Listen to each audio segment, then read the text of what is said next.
Hello, class. This is David Schwartz recording Math 1430, Section 2.5, which talks about continuity. As a reminder, please keep up with the WebAssign homework and quizzes.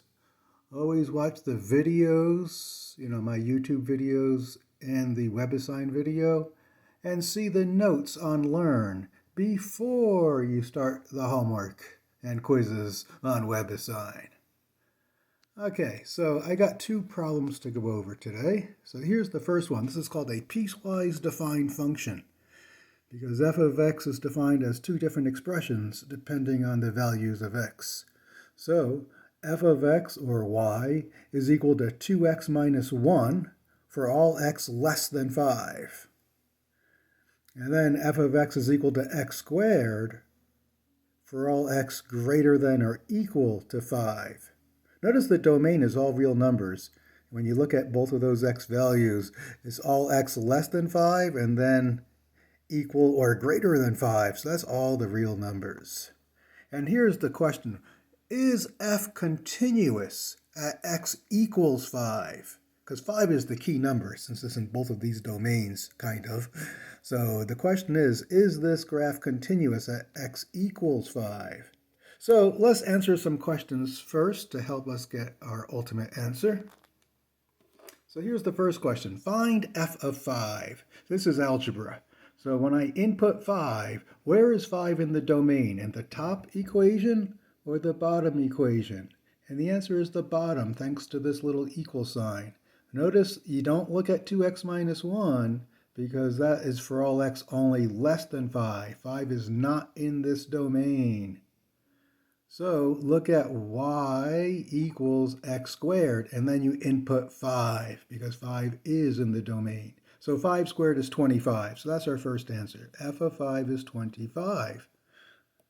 Okay, let's find the limit as x approaches 5 from the left. Remember, this minus sign means from the left. So what is to the left of 5? Like 4, 3, 2, 1. In other words, all x less than 5 would be to the left of 5. So if you input 5 into this expression, because less than 5 would mean you look at the top expression. So 2 times 5 is 10. 10 minus 1 is 9. So that limit is going to equal 9. Now we want to find the right-hand limit, The limit as x approaches 5 from the right. That means you're looking at values of x greater than 5, but getting closer and closer to 5. Well, greater than or equal to 5, so you're looking at x squared. So if you plug in 5, 5 squared is 25.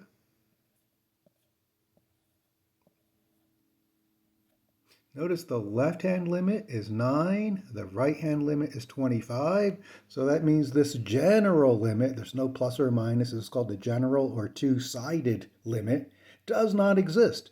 The only way a two-sided or general limit exists is if the left and right-hand limit agree with each other. And whatever that real number is, that would be the general limit. But here, the left-hand limit is different from the right-hand limit. So this general limit, I'm going to write a DNE, does not exist. Okay, so because the general limit does not exist, is f going to be continuous at x equals 5? The answer is no. No. And here's a quick sketch. It doesn't hurt to draw a quick sketch to see what's going on. So I'm going to do that in a black pen here. So here's my quick sketch. So first I want to look at y equals 2x minus 1. Isn't this just going to be a straight line where the y-intercept is negative 1? So there's my y-intercept of negative 1. And the slope is the number in front of x, because this is of the form y equals mx plus b. So I'll go up 2, 1, 2, and over 1. And then we're going to draw the line, y equals 2x minus 1. But don't forget, you're only allowed to use x less than 5. So what happens when x is 5? We get 10 minus 1 is 9. So at 5 comma 9, it's going to be an open dot. So let's see, 1, 2, 3, 4, 5. And then you're allowed to scale the y-axis differently, but let's see, what do I want to do here? I don't know. This is just a rough sketch. 1, 2, 3, 4, 5, 6, 7, 8, 9. So I know 5, 9 is not going to be a point on the graph because 5 is not allowed. But if it were allowed, it would be 9. So 5, 9 is roughly here. Put an open dot at 5, 9. And then connect these points. Whoops. Let me have my little paper towel here. These should all be in a straight line. So something like this. Okay, so I'm going to go something like this. This should be a straight line. And this goes forever to the left, because as long as x is less than 5, that means this domain, when x is less than 5, the domain for this line is negative infinity to 5 with parentheses. So at x equals 5, we have to have an open dot. And then less than 5, when x is 4, 3, 2, 1, a half, whatever, then you can keep on going for all x less than 5. So that's why I drew the arrow. And then we know y equals x squared is a parabola, but the parabola only starts for all x greater than or equal to 5. So when x is 5, y is 25. So 525 is going to be a solid dot. And then I'm going to draw my parabola to the right, because all x greater than or equal to 5 is going to continue that parabolic form. So let me go 525. This is not drawn to scale. So it's going to be a solid dot at 525. And then make sure you draw a shape of a parabola. A little arch in there. So notice, are we continuous at x equals 5? No, because when I draw my graph, I got to stop at x equals 5, and then I got to jump. So because you have to lift up your pencil, we say it's not continuous at x equals 5. This is called a jump discontinuity. I said jump discontinuity. Okay, let's go to the second problem now.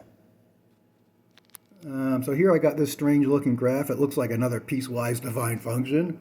So let's answer these questions. What is f of negative 3? So that's an algebra question.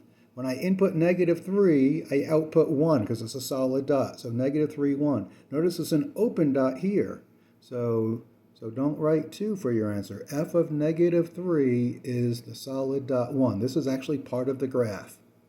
This point is on the graph. So f of negative 3 is equal to 1.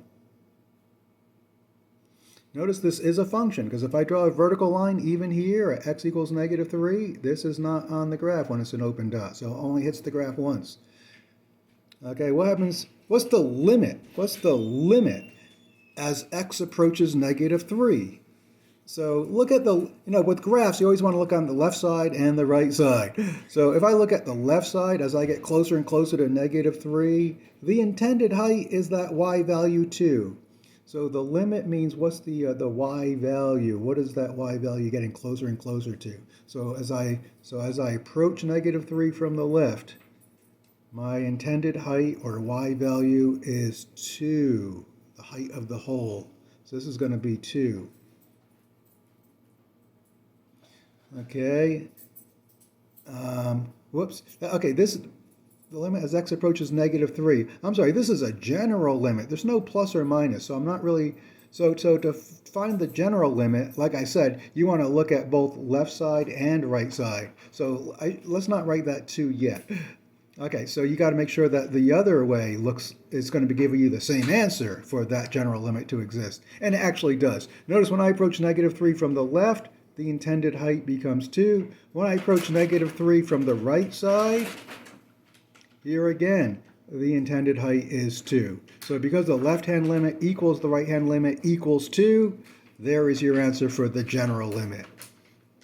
Okay, let's do this algebra question. Evaluate the function for the input 4. So when I input 4, the point on the graph is at 4, 1. So when I input 4, I output 1. It's a solid dot, so let's write 1. 1. Okay, what's the limit as x approaches 4 from the left? So as I'm approaching 4 from the left, so here's x equals 4. To the left of 4 are these values here. So the closer and closer I get to 4, notice I'm looking at this graph here. This graph doesn't even come into play, this part of the graph, because these are values where x is bigger than 4. So as I approach 4 from the left, the value of y gets closer and closer to 1, gets closer and closer to 1. So we say the limit is equal to 1. Okay, now let's take a look at the right-hand limit. As I approach x equals 4 from the right-hand side, so I'm looking now at this part of the graph right here. So the closer and closer I get to 4, the intended height is negative 1. Negative 1. Negative 1. So what do you think about this general limit, the limit as x approaches 4? What do you think the answer is going to be? The left-hand limit was 1, the right-hand limit was negative 1. And because these right and left-hand limits are different from each other, we know this is going to be a does not exist. Does not exist. Okay, and that is all for today. So thank you. Have a good rest of the weekend here, and talk to you later.